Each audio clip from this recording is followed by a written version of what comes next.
Hello everyone, welcome to my YouTube channel sheet and script. और आज के इस वीडियो में मैं आपसे बात करने वाला हूँ VLOOKUP फंक्शन के बारे में। और मैं आपको इस एक वीडियो के अंदर आपको कंप्लीट इन्फॉर्मेशन दूंगा कि आप कैसे VLOOKUP को यूज़ कर सकते हैं।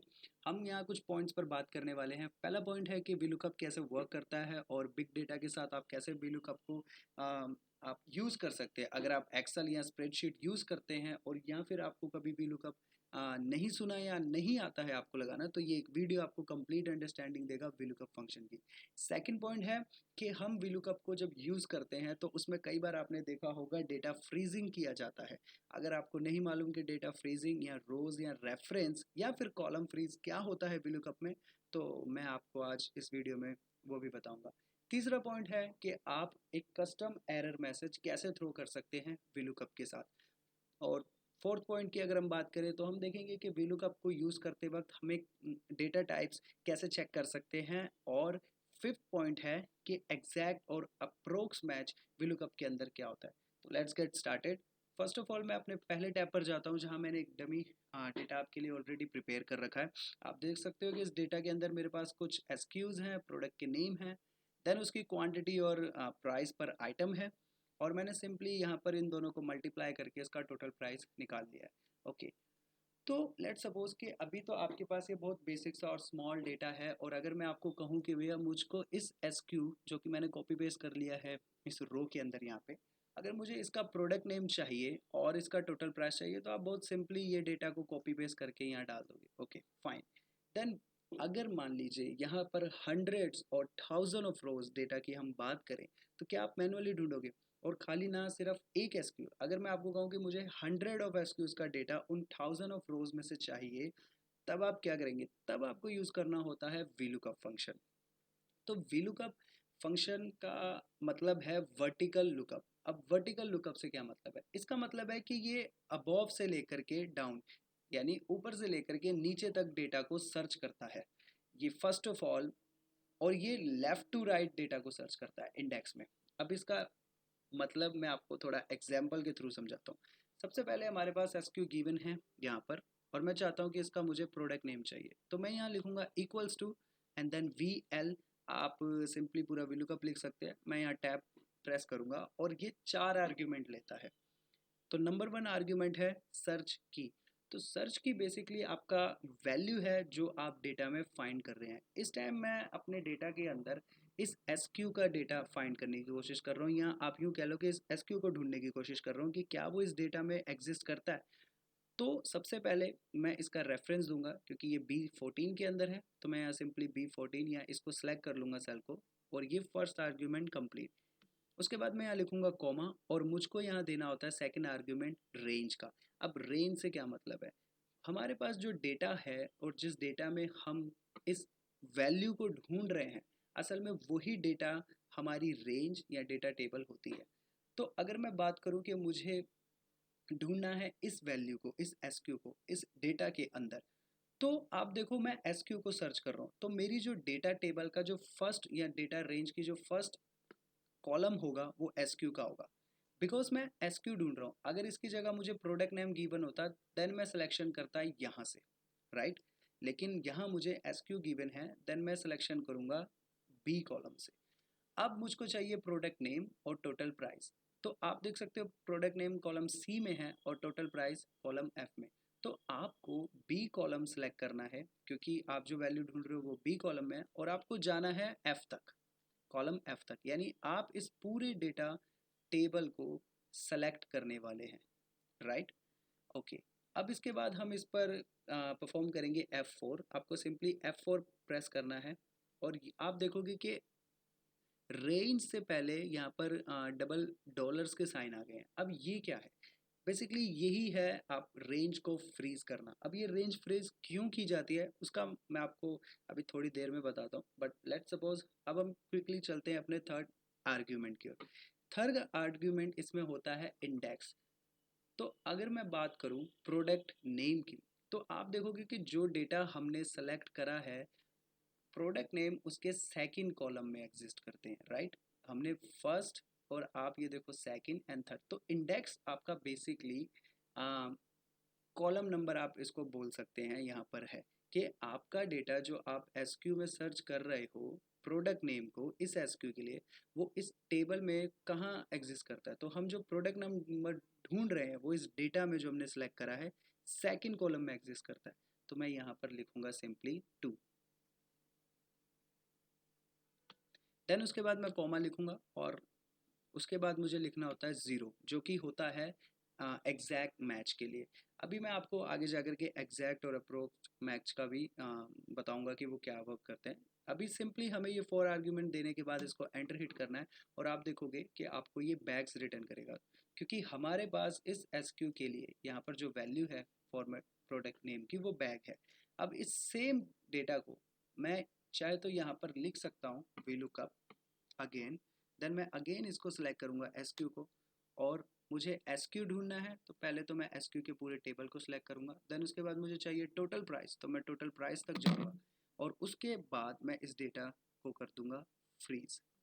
नाउ मैं अपना कोमा लगा करके इसकी third argument which is the index या कॉलम नंबर फाइंड आउट करूंगा। तो कॉलम नंबर यहाँ पर टोटल प्राइस में मुझे गिवन है 1 2 3 4 एंड 5, फिफ्थ नंबर पर तो मैं यहाँ लिखूंगा 5 comma and again 0 for exact match और एंटर, और आप देखोगे कि आपको टोटल प्राइस आ जाएगा।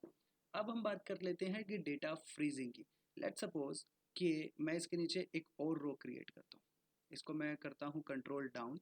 तो कंट्रोल डाउन इसको सेलेक्ट करने के बाद जब आप कंट्रोल डाउन करते हैं तो जो फॉर्मूला रो नंबर 14 में अप्लाई हुआ है वो सेम अप्लाई हो जाएगा रो नंबर 15 में। आप देखिए यहाँ पर सेम अप्लाई हो गया। तो अब मैं इसको ब्लैंक करता हूँ और यहाँ से मैं कोई भी एक रैंडम अदर मैं कह सकता हूँ, चलिए इस वाले एसक्यू को कॉपी करते हैं और यहाँ इसको मैं पेस्ट कर देता हूँ। ओके, सो इस एसक्यू को यहाँ पेस्ट करने के बाद अब मैं चाहता हूँ कि मुझे इसका प्रोडक्ट नाम नेम और टोटल प्राइस मिले। तो या तो आप इसको VLOOKUP अगेन टाइप करके और आप इसको सेम वही 4 आर्ग्यूमेंट्स दे करके फाइंड आउट कर सकते हैं, लेकिन अगर आपके पास मल्टीपल डेटा है तो आप हर एक सिंगल सेल के लिए बार बार VLOOKUP टाइप नहीं करेंगे। तब यहाँ पर वर्क आता है कंट्रोल डी का। कंट्रोल डी क्या करता है कि एक बार अगर आपने किसी रो में फॉर्मूला लगा दिया और अगर आप चाहते हैं कि वही फॉर्मूला बाकी सब रोज के अंदर अप्लाई हो जाए तो आप सिंपली कंट्रोल डाउन करते हैं, जिसका मतलब है कि फॉर्मूला सेम वही फॉर्मूला कॉपी डाउन हो जाए अदर सेल्स और रोज के अंदर, राइट। तो यहाँ पर देखिए मैं, लेकिन अगर आपको थोड़ा डेमोन्स्ट्रेट करूँ तो डेमोन्स्ट्रेट करने के लिए फ्रीजिंग को मैं इसको भी हटा रहा हूँ अभी, और अब हम इन दो प्रोडक्ट्स के डेटा को फाइंड आउट करेंगे। तो मैं यहाँ लिखूंगा VLOOKUP और अगेन मैं इसको रेंज दे दूंगा 14, यहाँ से B14, क्योंकि मैं इस एसक्यू को ढूंढ रहा हूँ, और उसके बाद कोमा, और मैं यहाँ से अपनी डेटा टेबल को सिलेक्ट कर लूँगा क्योंकि एसक्यू मेरे पास यहाँ पर है तो मैं डेटा भी यहीं से सिलेक्ट करूँगा और मुझे जाना है product name, quantity, PPI, total price तक, क्योंकि मैं प्रोडक्ट नेम और टोटल प्राइस फाइंड आउट कर रहा हूँ। अब मैं इसको F4 नहीं करूँगा आपको दिखाने के लिए कि आखिर हम डेटा को फ्रीज क्यों करते हैं। उसके बाद कोमा और मैं यहाँ लिखूँगा 2 और 0। आप देखिए मेरे को ये एग्जैक्ट वही रिटर्न कर रहा है डेटा जो इसने फ्रीज करने पर रिटर्न करा था। लेकिन अगर मैं इसको सेलेक्ट करके कंट्रोल डाउन करूं तो आप देखोगे कि सेकंड नंबर पर ये मुझे जैकेट रिटर्न कर रहा है, जो कि ठीक भी है, नो प्रॉब्लम। बट अगर मैं इसके नीचे इन दोनों को अगेन कॉपी करूं आपको जस्ट दिखाने के लिए और अगेन मैं इसको कंट्रोल डाउन करूं तो आप देखोगे कि मुझे फर्स्ट में तो बैग मिल रहा है लेकिन सेकंड में मुझे वो आर्ग्यूमेंट एरर दिखा रहा है। अब ये क्यों हुआ? तो यहाँ पर बात आती है फ्रीजिंग की। तो अगर आपको मैं इसको फंक्शन को ओपन करके दिखाऊं तो आप देखोगे कि ये इसकी रेंज जो है एक हाईलाइटेड हुई है। ये छोटे छोटे डॉट्स के अंदर आपको एक हाईलाइटेड रेंज दिख रही होगी, इट मीन्स कि ये इस रेंज को कंसिडर कर रहा है। बट अगर मैं बात करूं इसके सेकंड वाले जो कि हमने कंट्रोल डाउन किया था और इसको ओपन करूं तो आप देखोगे कि ये स्लाइटली ये रेंज डाउन हो चुकी है, नीचे आ चुकी है रेंज। पहले हमने जिस डेटा को सेलेक्ट करा था उससे ये रेंज नीचे आ चुकी है। तो ऐसा क्यों हुआ? तो ये ऐसा इसलिए हुआ कि जब आप किसी फॉर्मूला के साथ उसको सेलेक्ट करके सेम उसके नीचे की सेल्स या रोज में कंट्रोल डाउन यूज करते हो तो ये सिंपली कहता है कि भैया जिस फॉर्मूला को आप सेलेक्ट करके कंट्रोल डाउन कर रहे हो उस फॉर्मूला के अंदर रेंजेस क्या है। अगर उसके अंदर रेंजेस B15 है, 14 है और B2 से लेकर के F10 है तो वो इंक्रीज हो जाएगी नीचे जाके B15 और B3 F11 है। और अगेन अगर आप उसको और कंटिन्यू करोगे तो वो नीचे जाकर फिर से इंक्रीज हो जाएगी 1 नंबर से, यानी ये हर बार इंक्रीज होती रहेगी। तो इस चीज को, तो जब ये इंक्रीज होती रहेगी तो आप देखिए लास्ट वाले में जब हम गए तो ये बेसिकली यहाँ से लेकर के यहाँ से सर्च करना शुरू कर रहा है, और यहाँ से सर्च करने के बाद इस 5th रो से सर्च करने के बाद ये आ रहा है 3rd रो तक। लेकिन जबकि हमारा ये डेटा तो 5th से पहले 4th नंबर पे, दैट्स वाई इसने हमें एरर रिटर्न कर दी। तो ये गड़बड़ ना हो, हम उसके लिए यहाँ पर इसको सबसे पहले फ्रीज करते हैं। फ्रीज करने के लिए आप जानते हो कि मैं इसमें आपको सेल रेफरेंस और कॉलम रेफरेंस का थोड़ा बताना चाहूँगा कि सेल रेफरेंस और कॉलम रेफरेंस कैसे यूज होते हैं। तो इसके लिए आपको करना पड़ता है इसको F4, और जब आप इसको कंट्रोल डाउन करोगे तो अब आप देखिए कि ये सभी डेटा के जो रिजल्ट्स हैं VLOOKUP लगा करके एकदम सही रिटर्न कर रहा है। अब ऐसा क्यों हुआ? क्योंकि आप देखो इस बार अब ये डेटा सेम डेटा रेंज पकड़ रहा है हर बार, ये बिल्कुल भी मूव नहीं हो रहा। इट मीन्स कि हमने इस डेटा रेंज को फ्रीज कर दिया है इस डॉलर साइंस को लगा करके, जिसे आप बेसिकली कह सकते हैं F4 करके। तो इसीलिए हम VLOOKUP के अंदर डेटा को फ्रीज करते हैं, और हम ऐसा इसलिए करते हैं ताकि हमारे जो जितने भी एसक्यूज़ हैं, अदर एसक्यूज़ हैं, वो सेम उसी डेटा के अंदर उनको फाइंड आउट करें। अब आप कहेंगे कि अच्छा जो सर्च कीज़ है उसको हमने फ्रीज़ क्यों नहीं करा? बिकॉज़ उसको हमने इसलिए फ्रीज़ नहीं करा क्योंकि ये हर बार चेंज हो रहे हैं, लेकिन डेटा जो टेबल है आपका वो अनचेंजेबल है। आपको हर बार ये जितने भी एसक्यूज़ हैं फाइंड आउट तो इसी डेटा में करने हैं ना। तो इनको फ्रीज करने का कोई सेंस नहीं बनता, लेकिन डेटा को फ्रीज करने का सेंस बनता है, बिकॉज हम उसी डेटा में इन एसक्यूज को ढूंढ रहे हैं, राइट। अब नाउ हम अगेन यहाँ पर VLOOKUP लिख सकते हैं, VLOOKUP, और मैं यहाँ पर रेंज दूंगा इसे एसक्यू की, और उसके बाद कोमा। मैं फिर से इसी टेबल को यहाँ से लेकर के सेलेक्ट करूँगा और इसको मैं F4 करके फ्रीज करूँगा। देन उसके बाद मुझे देखना है कि टोटल प्राइस मेरे डेटा टेबल के अंदर किस कॉलम पे है। तो जो मैंने टेबल सेलेक्ट करा है उसका 1 2 3 4 और 5th कॉलम पर मुझे टोटल प्राइस गिवन है। तो मैं यहाँ लिखूंगा 5 इक्वल्स कोमा, उसके बाद 0 एग्जैक्ट मैच, और इसके बाद मैं इसको एंटर कर दूंगा तो मुझे टोटल प्राइस रिटर्न हो जाएगा। देन अगेन मैं इसको सिलेक्ट करूंगा और शिफ्ट के साथ मैं जहाँ तक मुझे सेम फॉर्मूला अप्लाई करना है वहाँ तक ड्रैग करके कंट्रोल डाउन करूँगा, और ये हर सेल में सेम फॉर्मूला को अप्लाई कर देगा, राइट। तो ये था जी सिंपल डेमोन्स्ट्रेशन VLOOKUP का कि आखिर VLOOKUP वर्क कैसे करता है, और VLOOKUP में आप कैसे डेटा को लुकअप कर सकते हैं। VLOOKUP वर्टिकल लुकअप करता है और ये लेफ्ट टू राइट सर्च करता है। इट मीन्स कि अगर इन फ्यूचर आपके पास SQ फर्स्ट कॉलम में ना होकर के सेकंड में होते, लेट्स सपोज, और प्रोडक्ट नेम आपको फर्स्ट में गिवन होते, और तब आपको कहा जाता कि आप SQ के बिहाफ पर प्रोडक्ट नेम को फाइंड आउट करो, तो आप वो चीज़ नहीं कर सकते, बिकॉज ये कभी भी बैकवर्ड यानी राइट टू लेफ्ट सर्च नहीं करता। VLOOKUP हमेशा डेटा को लेफ्ट टू राइट सर्च करता है, बैकवर्ड सर्च नहीं करता। तो ये इसकी लिमिटेशंस है VLOOKUP की, और इसीलिए ऐसे डेटा को सर्च करने के लिए या तो हम VLOOKUP के साथ एरेज को यूज़ करते हैं, या फिर हम इंडेक्स मैच जैसी अप्रोचेस को यूज़ करते हैं। आने वाली वीडियो में मैं आपको बताने वाला हूँ कि इंडेक्स मैच कैसे यूज़ होता है, और अगर आपको VLOOKUP के साथ एरेज यूज़ करना है तो आप मेरी previous video arrays and array formula को वॉच कर सकते हो। वहाँ पर आपको बहुत अच्छे से मैंने एक्सप्लेन करा है कि कैसे आप एरेज के साथ इस चीज़ को VLOOKUP के अंदर अचीव कर सकते हो। ओके, तो अब हम चलते हैं अपने सेकंड टैब की ओर, जो कि है VLOOKUP इफ एरर। तो हम अपने कस्टम फंक्शन या कस्टम, आप जिसको कह सकते हो, एरे कैसे थ्रो करा सकते हो। अभी आपने देखा कि जब हमें इस सेकंड फर्स्ट वाले क्वेश्चन के अंदर जब हमें लास्ट वाले जैकेट का कोई रिजल्ट फाइंड आउट नहीं हुआ तो उसने हमें एक NA रिटर्न करा। वो बेसिकली डिफ़ॉल्ट एरर होता है VLOOKUP फंक्शन का। मैं आपको थोड़ा एग्जांपल से समझाता हूँ। मैं इस कॉपी करता हूँ इस SQ को, और मैं यहाँ पर इसे पेस्ट करता हूँ सिंपली। देन उसके बाद मुझको चाहिए यहाँ पर ईयर, और यहाँ पर मुझे चाहिए डिस्पैच।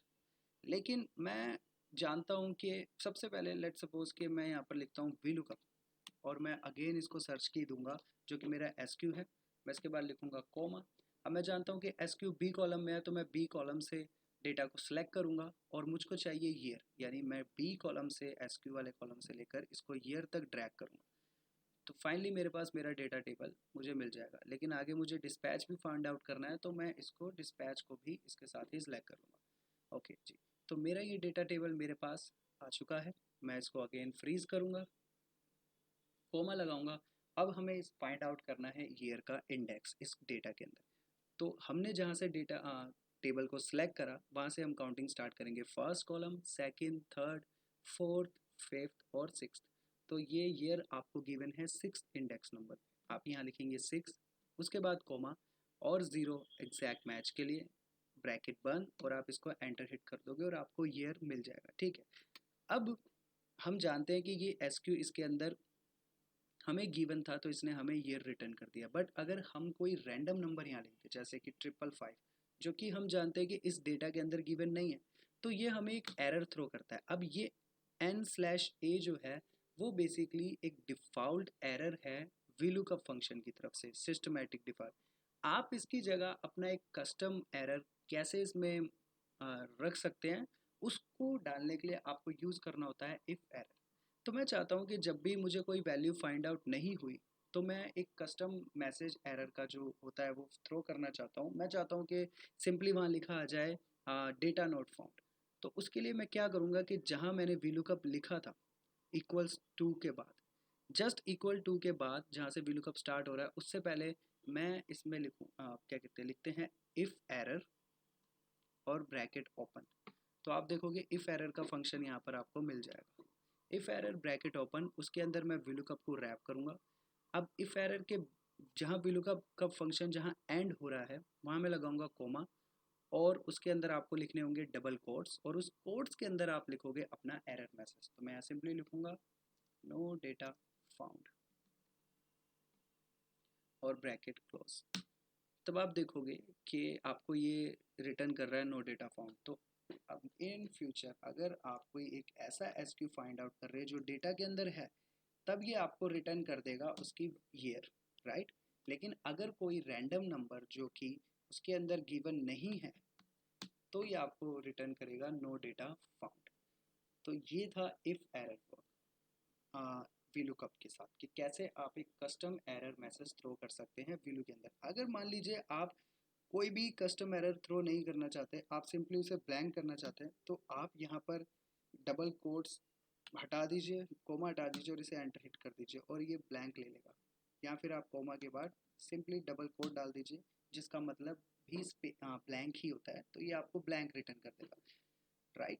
अब हम बात करते हैं डेटा टाइप्स की, कि जब हम एक बारी VLOOKUP में यूज़ करते हैं या VLOOKUP किस कभी परफॉर्म करते हैं, तो हमें कई बार हमारा फॉर्मूला एकदम सही होता है, लेकिन एक्सपेक्टेड रिजल्ट हमें रिटर्न नहीं होता है।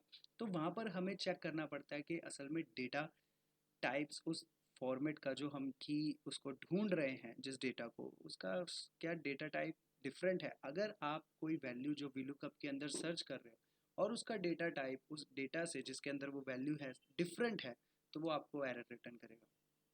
लेट आप एक एग्जांपल से इसको समझ सकते हैं कि इक्वल्स टू आप लिखे VLOOKUP, और मैं यहाँ पर अगेन मुझे एक आईडी है, मुझे इस आईडी के बिहाफ पर इस डेटा में से स्टेट फाइंड आउट करना है। तो मैं लिखूंगा VLOOKUP और मैं इस ईयर को रेफरेंस दे दूंगा इसके अंदर। देन उसके बाद मैं यहाँ पर लिखूंगा कॉमा, और मैं जानता हूँ कि मैं आईडी फाइंड आउट कर रहा हूँ, तो अगेन मैं यहाँ से बी को सिलेक्ट करूँगा because IDs are given in the B column, और मुझे उसके बिहाफ पर स्टेट फाइंड आउट करना है। तो मैं आईडी और स्टेट इस पूरे इस डेटा टेबल को सेलेक्ट कर लूँगा, और मैं यहाँ पर सिंपली F4 करके इसको अगेन फ्रीज कर दूँगा। मैं यहाँ लिखूँगा कोमा। कोमा लिखने के बाद मुझको पता है कि स्टेट सेकंड नंबर पर है मेरे डेटा टेबल में जो मैंने सेलेक्ट करा है, यानी फर्स्ट और सेकंड, और यहाँ मैं लिखूँगा 2 एन कोमा और 0 एग्जैक्ट मैच और ब्रैकेट 1। अब अगर मैं इसको एंटर हिट करूँ, तो ये मुझे स्टेट नेम गिवन नहीं करेगा, ये एक्चुअली मुझे एक एरर रिटर्न करेगा। अब इस एरर का मतलब क्या है और ये क्यों हमें एरर रिटर्न कर रहा है। हालांकि हमारा फॉर्मूला बिल्कुल ठीक है, लेकिन इसने हमें एरर रिटर्न करी। तो आपको मैं कुछ बताता हूँ डेटा टाइप्स क्या होते हैं। अगर आपने कभी डेटा टाइप्स रीड करे हैं, तो आपने देखा होगा डेटा टाइप्स डिफरेंट टाइप की होती हैं। जैसे कि स्ट्रिंग होती है जिसमें होते हैं ABC यानी अल्फ़ाबेट्स जो भी हैं या जो हमारे वर्ड्स हैं या लेटर्स हैं, वो असल में एक स्ट्रिंग बेस्ड डेटा टाइप है। तो मैं आपको अच्छे से समझाने के लिए मैं लिखता हूँ डेटा टाइप और यहाँ लिख देता हूँ एग्जाम्पल। लेट सपोज मैं यहाँ लिखता हूँ hello spreadsheet, hello spreadsheet, right. ये हमारी स्ट्रिंग डेटा टाइप है। अगर मैं बात करूँ हेलो स्प्रेडशीट की, तो इसका जो डिफ़ॉल्ट मैं इसको यहाँ से डिलीट कर देता हूँ, एक्चुअली मैंने इसकी अलाइनमेंट चेंज कर दी थी। अगर मैं बात करूँ स्ट्रिंग की, तो इसका अगर मैं यहाँ लिखूँ हेलो, तो आप देखोगे कि ये बाय डिफ़ॉल्ट लेफ़्ट अलाइन कर रहा है, राइट। ये सेल के अंदर by default left side align कर रहा है। लेकिन अगर मैं बात करूँ नंबर डेटा टाइप की और इसके अंदर कोई भी रैंडम नंबर ऐड करूँ, तो आप देखोगे कि ये राइट साइड जा रहा है, सेल के अलाइन कर रहा है। सेम ऐसा ही होता है डेट्स के साथ। अगर जब भी आप डेट्स के साथ डील करते हो, आप मैं यहाँ लिखता हूँ एक टुडे का फॉर्मूला जो कि आज की डेट रिटर्न करेगा। तो आप देखो डेट्स और नंबर हमेशा राइट साइड अलाइन करते हैं सेल के, और जो स्ट्रिंग है वो हमेशा लेफ्ट साइड अलाइन करता है। तो हमारे पास जो यहाँ पर डेटा है वो असल में राइट साइड अलाइन कर रहा है। इट मीन्स कि ये एक नंबर डेटा टाइप है। लेकिन जो इसमें हम इस डेटा के अंदर इसको फाइंड आउट करा रहे हैं, उसमें आप देखो आईडीज जो हैं वो लेफ्ट साइड अलाइन कर रही है। इट मीन्स ये एक स्ट्रिंग है। तो या तो हम इसको, इस डेटा टाइप को स्ट्रिंग बनाएं ताकि ये इसको एग्जैक्ट मैच फाइंड आउट करे, बिकॉज VLOOKUP एक डेटा टाइप्स के मामले में केस सेंसिटिव टाइप का फंक्शन है। इसको एग्जैक्ट सेम डेटा टाइप अगर नहीं मिलता तो आपको एरर रिटर्न करता है। ये नंबर को स्ट्रिंग में कभी भी नहीं ढूंढेगा और ना ही स्ट्रिंग को कभी नंबर में ढूंढेगा। उसके लिए ये दोनों बहुत डिफरेंट वैल्यूज या डिफरेंट डेटा टाइप्स हैं, ठीक है। तो या तो हम इसको स्ट्रिंग में कन्वर्ट करें या फिर हम इनको नंबर में कन्वर्ट करें। तो अगर मैं इसके आगे कॉमा लगाऊं और इसको स्ट्रिंग में रिटर्न करूं, तो आप देखो जैसे ही मैंने इसको स्ट्रिंग में कन्वर्ट करा, ये मुझे रिटर्न कर रहा है पंजाब, जो कि हमारा राइट एग्जैक्ट डेटा है। तो अगर मैं इसको कंट्रोल Z करके अगेन बना दूं इसको नंबर, और इनको मैं फाइंड आउट करना चाहता हूँ, मैं इसको नहीं छेड़ना चाहता, तो मैं VLOOKUP के साथ एक चीज कर सकता हूँ।